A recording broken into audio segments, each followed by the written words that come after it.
মানুষের জন্য কাজ করতে হয়, সবসময় নিজের ব্যক্তিগত কাজ না। আপনারা যদি আইন ভঙ্গ করে ফেলেন তাহলে কাকা আমরা কার কাছে যাব বলেন? রাতের বেলা কেউ যদি ভুল করে পিছনে লাগাই দেয় তাহলে ও লোকটা নীরবে মারা যাবে। গন্ধ? কিসের গন্ধ? ভিজে গেছিল। কি ভিজে গেছিল? হেলমেট। আপনি তো একটা ভালো হেলমেট পরেছেন, এটা ভিজলো কি করে বা গন্ধ হলো কি করে? বলতেছে আপনার লাইসেন্স ঠিক নেই। দর্শক, প্রতিনিয়ত ধারাবাহিকতায় আজকে যৌথ বাহিনীর অভিযান পরিচালনা করা হচ্ছে। এমনকি প্রতিটা গাড়ি ভালোভাবে দেখা হচ্ছে কোনো ধরনের অবৈধ মালামাল এক স্থান থেকে অন্য স্থানে স্থানান্তর করা হচ্ছে কিনা। এমনকি প্রতিটা গাড়ি ভালোভাবে লাইসেন্স চেক করা হচ্ছে। আপনি তো রিক্সিভাবে রড ক্যারি করছেন, এটা carrying goods out of body, আপনার কোনোভাবে অ্যাক্সেস করার সুযোগ নেই এবং রড নিচ্ছেন এবং এটাকে প্রোটেকশন নেই। এবং রাত্রিবেলা হঠাৎ করে কেউ যদি যায় এই রোডের মধ্যে লেগে নির্ঘাত কিন্তু হয়। আপনি হঠাৎ ব্রেক করলেন, পিছনে একজন যাবে আর এগুলো চলে। এটাও যদি যে পর্দাটা দিচ্ছেন এটা যদি ডেকে রাখতেন বা একটা বলি পর্দা দিয়ে যদি ডেকে রাখতেন আপনি, তো অন্তত আমাকে বোঝা যেত যে আপনি সচেতন আছেন। বাট এই যে অন্যায়টা করেছেন এটা আপনার অসতর্কতামূলক। এই অসতর্কতামূলক অন্যায়ের জন্য আপনাকে একটা অবশ্যই carrying goods out of body এর জন্য একটা মামলা নিতে হবে। না একটা থাকুক এটার জন্য বলছি না, বাট আপনি এখন যে অন্যায় করছেন, যে অপরাধটা করেছেন, এই অপরাধের জন্য আমি আপনাকে প্রসিকিউশন করছি। একটু মানুষের জন্য কাজ করতে হয়, সবসময় নিজের ব্যক্তিগত কাজ না। দেখেন না, ওই যে টিন ভ্যান গাড়িতে নাই, লাল কাপড় বা কোনো কিছু একটা কোনায় পেঁচায় দেয়, বোঝা যায় সামথিং রং, ওটা একটা নিশানা মতো দেয়। আপনারা কিন্তু এটা নাই।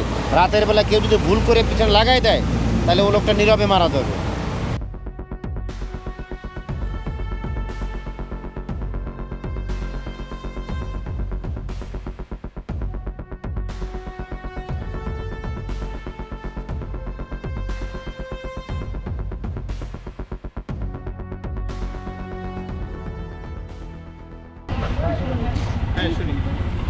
আমি তাড়াহুড়া করে ওনাকে হেলমেটটা করতে আমি ওনাকে হেলমেট দিয়েছি, আমি রাইট দিয়ে দিতে উনি কিন্তু হেলমেট পরছেন, ওনার হেলমেট না, তার আপনার হেলমেটের জন্য চাইছিলাম, আমি তাকে অনেকবার রিকোয়েস্ট করি পরবেন না। চাইছিলাম করতে চাচ্ছিলাম না। কেন করতে চাচ্ছেন? এটা তো আপনার নিজের সেফটি। ভালো লাগে না ওরকম করে থাকবে। আইন মানতে হবে, হেলমেট পরতে হবে, আপনার নিজের সেফটি। দুর্ঘটনা ঘটলে আপনার মাথা দিয়ে আপনি ব্যথা পাবেন, আঘাত পাবেন। আচ্ছা ঠিক আছে, সরি। হেলমেট পরেন। ভুলের জন্য না, আমার ভালোর জন্য একটু বলছেন। অভিযানটা আপনারা কিভাবে দেখেন? না, অবশ্যই এটা আমাদের সেফটির জন্য, এটা প্রশাসন যেটা করছে এটা আমাদের ভালোর জন্যই করছে, জনগণের ভালোর জন্য করছে, এই জন্য ওনাদেরকে থ্যাঙ্কস। গন্ধ? কিসের গন্ধ? ভিজে গেছিল। কি ভিজে গেছিল? হেলমেট। আপনি তো একটা ভালো হেলমেট পরেছেন, এটা ভিজলো কি করে বা গন্ধ হলো কি করে? না ভালো তো পরার উপযোগী,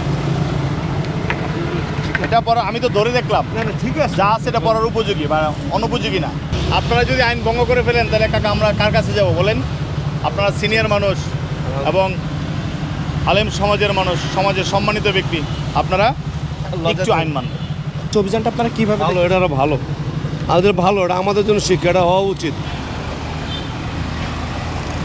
বুঝেন নাই? না বলতেছে আপনার লাইসেন্স ঠিক নেই। কি কোন স্যার? আমি তো এটাতে ঝামেলা আছে, আপনি কার্ড পাবেন না এখন, আপনি আবার যোগাযোগ করবেন। লাইসেন্স হচ্ছে, হ্যাঁ ঝামেলা আছে, এখন কোনো তথ্য আমি লাইসেন্স হারাইছিলাম। এই যে বললাম তো যে আপনার আবেদনটা এখন অ্যাপ্রুভ হয়নি। আবেদনটা আপনার বিএডি থেকে যোগাযোগ করবেন। ঠিক আছে, তো দেখবো। কার বাইক ভাই? এটা আমার বড় ভাই। বড় ভাই, ঠিক আছে, থ্যাংক ইউ। আমাদের এই অভিযানটা আপনাদের কেমন লাগবে? জি অবশ্যই ভালো, ভালো লাগছে? অবশ্যই ভালো, কারণ ইদানিং অবৈধ যেই বাইকগুলো রয়েছে, যে কাগজে ফিটনেসবিহীন যেগুলো রয়েছে, এগুলো অবশ্যই আমি মনে করি যে ঠিক করা উচিত। তো আপনাদের সকলকে ধন্যবাদ।